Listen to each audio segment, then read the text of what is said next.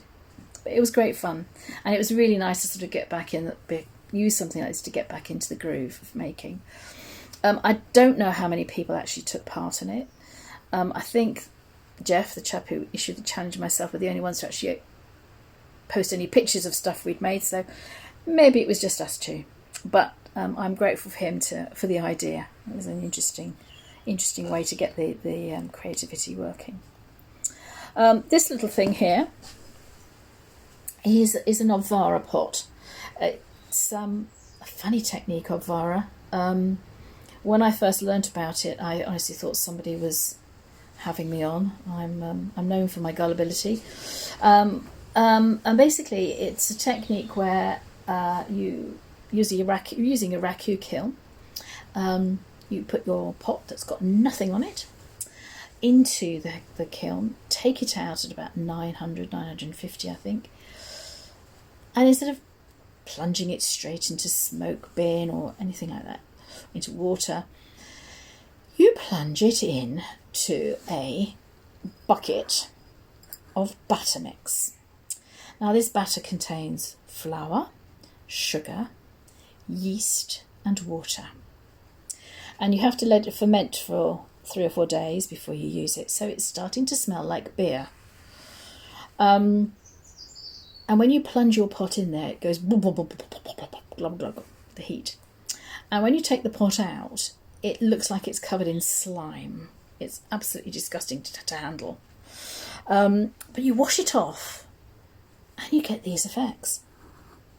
Now this pot promptly broke when I took it out of the kiln, out of the smoke bin. These things happen. So the smoke bin, the Obvara bucket. So I've you see the horizontal gold ring there. So I've repaired it using the kintsugi technique from Japan. I think the sort of flecks of gold, not real gold, I hasten to add, flecking through it makes it quite an interesting thing. But it is a fascinating technique, absolutely fascinating. So continuing the tour, you can see the bush out there. Now I thought it was a rhododendron, but someone mentioned to me today it's an azalea. I have no idea. It's just beautiful. I'll go out there in a second and show you. And again, I've got bits and bobs, starfish and things that people have given me over time that I sort of hang on to. This is one of my favourite pieces for a blacksmith friend of mine, Julie. Isn't that lovely? I've got something else she made as well. That's particularly nice. And then we come to the big moon jar. Big moon jar. The moulds for it are over on the grey shelves, and I'm so pleased with this. It's just got a lovely sound. I don't know if that really comes out. I tried sort of recording the sound a few weeks back because it's really like a drum, but the camera mic wouldn't pick it, the phone mic wouldn't pick it up particularly well, so I didn't in the end. So it's rather gorgeous. It's made the same way as the smaller moon jars, coiled into moulds, bisque fired, and then glazes are layered up. I've only used the white, the blue and the green on here, and then it was put in the smoke bin, which was a bit of a trepidation, as you can imagine, because it did just about fit into the bin. But when I got it out, there was a small crack, which again I have filled using kintsugi, which I'm really pleased with. Rather gorgeous. And I've called it Delta, the pot, because of this effect here. So we've got the whites and the blues, which are obviously reminiscent of water, and then this to me is like a river delta from space, and you know how I love space. So I'm knocking everything flying here. Give you a quick sort of whiz around it. Absolutely stunning. I love it. And Back to the beginning. Back to the beginning. There we go. And then the final piece of the workshop is my glaze stash. I've got a lot of glazes and underglazes. Primarily, although I only really use about 4 or 5 different ones myself, but these are for workshops that I run, so that people have got plenty of choice with when it comes to decorating their work. But I'm always trying out new glazes. Glazes, even the manufacturers' ones, change over time because of the source of the materials changing. So it's nice to just to check what's happening on other glazes. Before it absolutely starts tipping down, I'm going to walk out to the smoke bin. Otherwise I think we're going to miss the opportunity. The wind is really getting up, so I hope you can still hear me. This is my rhododendron stroke azalea bush, which is rather gorgeous. And the tree behind is my cherry tree that was the inspiration for my cherry blossom series. And a lot of the blossom has been blown away, sadly. There's just a few still blossoms just hanging on in there through this wind. So I should imagine by the end of the weekend that will all be gone. So, the smoke bin. I put it on last night, and I must admit I've had a quick peep with visitors who've come today. We've had a quick peep, and I think I might need to do some of them again, but we'll have a look-see and see what we can see. So I've looked at this little one before. This one might be okay. This one might be okay. And it's scrubbed up. You can never tell. I mean, the smoke and the soot, a lot of it does rub off. But you'd be surprised just how much is retained. So let's just go diving down here and see what I can find. I didn't bring my gloves out. Now this one might be okay as well. You see how black that is? That will mostly all scrub away. If I pop it down, then you can have a... I'm sorry if you're getting seasick with all this running around here. And so I've still got areas that are very, very pale. And sometimes that works. The contrast between the light and the dark. You know, if you're sort of thinking lunar and stuff, you can be thinking light and dark side of the moon. Let's see what else we've got. Got a big one here. Of course, it's always a bit of a question is to see, have things survived? Because obviously stuff doesn't always. Now this one might be a bit pale, and that looks a very interesting potential crack there, but we won't know until I've... Oh no, it sounds alright. I see all the ash just brushes easily off, but it's this soot that I have to take the scrubbers to, which is not my favourite part of the job, but I mean it's quite nice sort of seeing the revealing of it all, but it is quite time consuming. Oh, camera didn't catch me up then. Now this is a bit different, this one. This is a pot that had some ferric oxide on it. It was a barrel fired pot that didn't really come out as I wanted it to, so I refired it, thinking everything would burn off, but a lot of the ferric oxide stayed. So I'm going to be really interested to see. It's pinky, which is quite nice given the theme of cherry blossom, so that might work. And again, I think this little one as well was yes, it was this other little one as well that was coated in ferric oxide. Let's go for another biggie. This twig's in the way, I'm going to take it out.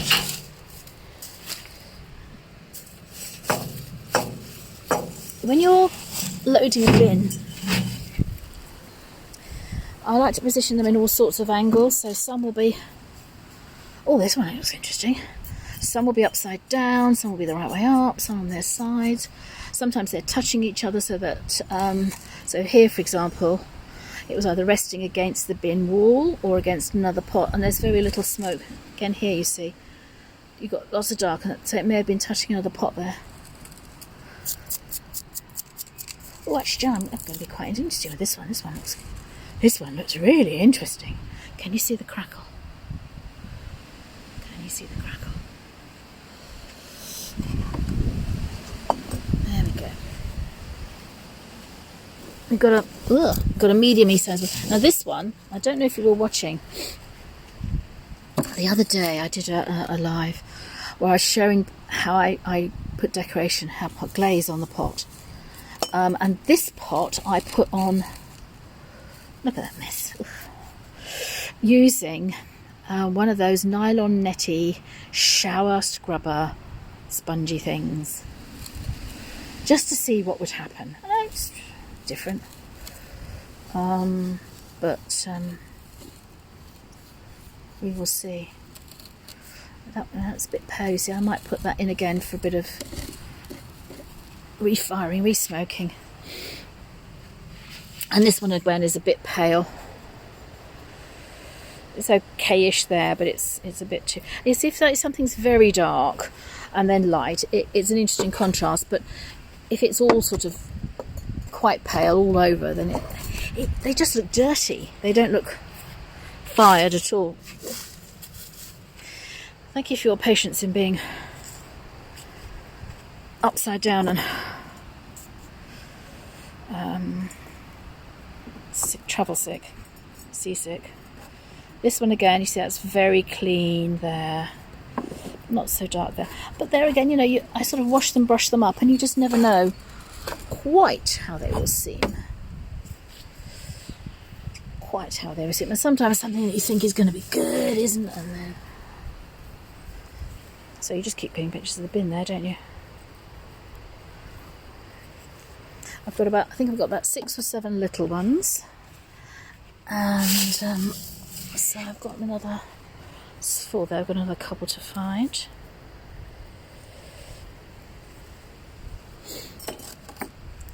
Getting really dirty. Didn't put my gloves or my apron on.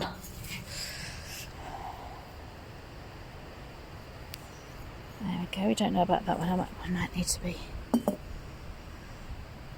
To be done. We just don't know. How many is that? That's 3, 6. I might have another one. Where did that stick go? There we go. Things do sort of get themselves buried in the ashes. I don't always tip the ashes out between firings, but I think I might do 3 or 4 firings, and I haven't move them out, so I will need to. So nicely dirty. So let's pop back to the shed. I'll come back for those and I'll talk you through. This is way back to the shed, see? There's my shed. It's visible from the road because it's that bright. So when people are coming to visit, they know where they're heading. It is getting really windy and cold out here, which is not dreadfully pleasant. So sadly I don't think I'm going to get many visitors this weekend. Certainly today. Just giving my hands a quickish rinse. I'm not completely covering everything in soot. So the pot I wanted to talk to you about is this one. So what I'm going to do, I'm going to stand it on there for a moment whilst I set up a little stand so that I can talk to you and handle the pot at the same time. So I'm going to flip you around again. Hello again. So this is the pot I wanted to talk with you about. My nose is like cold. So it's about 17 centimetres tall, similar, slightly less across here because the rim obviously lifts it up that little bit. And I fired it. It's made from white earth and white clay, coiled into moulds. This is the mould I use. it's a certain chocolate manufacturer who fills these with little red balls of their chocolate, which is very nice chocolate. So if you've got these at home, or if you ever get them, if you don't want them, I'll have them. But the chocolate, the chocolate is gorgeous, and B, they're just the right size for coiling bowls, all sorts of things into. Put a muslin in so that the clay doesn't stick, and they're very good, and they're nice and light, so you don't have to worry about being too heavy like a fully big plaster of Paris mould is. So yes, the coils are laid into their two halves joined together. And then after it's bisque fired, I have layered up. I'm going to try and come in quite close. Hopefully you can, doesn't go fuzzy on us. It's a bit fuzzy. Hopefully those are good. So if I go here where it's a little bit cleaner, you will see white shiny here. That's the white Crackle glaze, onto which I have put a glaze called Oriental Blue, which is that one there. Then I have put on an emerald green. Now the white is a Crackle. The other two aren't technically Crackle glazes, but because they're going partially over a white Crackle, they do crackle, and then sometimes I think they crackle themselves simply because of the smoke firing process they've been put through. It sort of does weird things to the glaze. And then on top of that, I've put this pink. Now this is a pink called Pretty Pink, and it's a Raccoon Glaze. So I thought I'd put it on because it is meant to crackle. It's got the crackle potential, and I'm really quite pleased with it. It's come out quite nicely. Now, as you know, I apply with a holy sponge, a natural sponge. So there are holes. So if we go back to the paler area, see this isn't black. This isn't black slip or anything like this. This is a naked area. This is all shiny and glazy. This is just the naked clay onto which smoke has been absorbed. So some areas you're going to get very dark, like here at the base. So you get some really interesting sort of weird lunary stuff happening here, which is just quite phenomenal. And then it goes paler. Do you remember up at the top I was saying that if a pot's very dark on one side and pale on another, that's fine. And this for me is the sort of the right level of blackness that I think then is a good contrast. Look at that wonderful crackle going on there. Absolutely gorgeous crackle. Absolutely gorgeous. Now, when I took this out of the electric kiln, there were no cracks. And it's not bad now, but there is a crack. I don't know if you can see it with the rim. Now in the big moon jar I repaired that. I decided not to on this one. It's not a functional pot. It's a decorative pot, and I think given the process that does produce these weird effects, a crack or two is fine. That's what I think anyway. So yeah, I'm really pleased with these cherry blossom ones. They're really rather nice. So that's the colourful ones. The other one I wanted to show you was one that I did a while ago. This must be 4 or 5 years old, and it's one of the ones that really started me, the type of thing that really started me off on smoking on glaze, trying to get a lunar effect. So this is white earthenware coiled into a mould, sort of like a pomegranate opening, and then I have just put I put a glossy white tin, which you can tell because it's got a more of a soft colour to it. It's not bright white, and a glossy white tin isn't meant to crackle. I'm here to tell you it does, in a smoke bin. And then put it in a smoke bin and you get all these wonderful lunary effects, which I think are just so wonderfully dramatic, so lunar. And you could scrub as hard as you like on that and it will not come off, which I think is, pretty amazing. Pretty amazing. So that's a quick tour around the yellow shed for Oxfordshire Artweeks. If you've got any questions, give us a shout or pop them in the comments below, and I will do my best to answer any of your questions. If not, I'll try and find out and get back to you. I hope you've got everything battened down because it's getting really windy out there. I saw in the forecast last night meant to be getting winds of 50 and 60, so it's not going to be a quiet evening. And it's blustering already. So thank you very much for watching, and I hope you have a good day, and hope to see you next week. Bye everyone. Thank you for watching.